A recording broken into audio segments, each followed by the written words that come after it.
আসসালামু আলাইকুম। আমি একজন বাদামেলা। আমার বাসা ভোটমারি গুমটি বটতলাতে। আমি মোটামুটি 1999 সাল থেকে এই ট্রেনে ব্যবসা করি এবং আমার পরিবারে মোটামুটি এখন 7 জন লোক। আমার বাবা মারা গেছে 13 বছর হলো। এই দোকান করি, আমি সংসার চালাই, ইনশাল্লাহ চলে, মোটামুটি ভালোই চলে। ব্যবসায়ী যে সকালবেলা বাদাম নিয়ে আসি, সারাদিন ট্রেনে দোকান করি, বিকালে বাসায় যাই, আমার পরিবারের সবাইকে নিয়ে একসাথে চলি, এইভাবে চলছে। আর ইনশাল্লাহ সারাদিনে 400-500 টাকা হয়, মোটামুটি চলে আমাদের পরিবারের। কোনো রকম ডাল ভাত একটু খেতে পারি।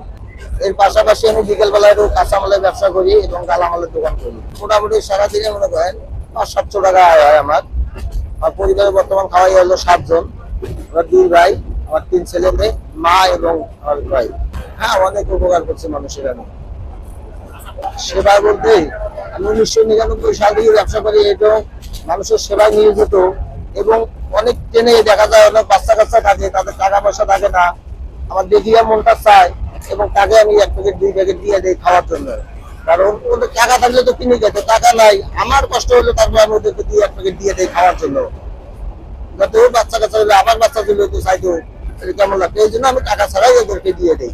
ভবিষ্যৎ আশা হলো আমার 2টা মেয়ে 1টা ছেলে, এবং আমি মেয়ে 2টাকে পড়াশোনা করাবো, ছেলেটাকে হাফেজ বানাবো। এই আশাটা আল্লাহর কাছে করি, আল্লাহ যেন এই আশাটা আমাকে পূর্ণ করে। ছেলেটাকে যাতে আমি হাফেজ বানাইতে পারি। নিজে কষ্ট করছি, কিন্তু বাচ্চাদের যাতে কষ্ট করতে না হয়, এই আশা আমার।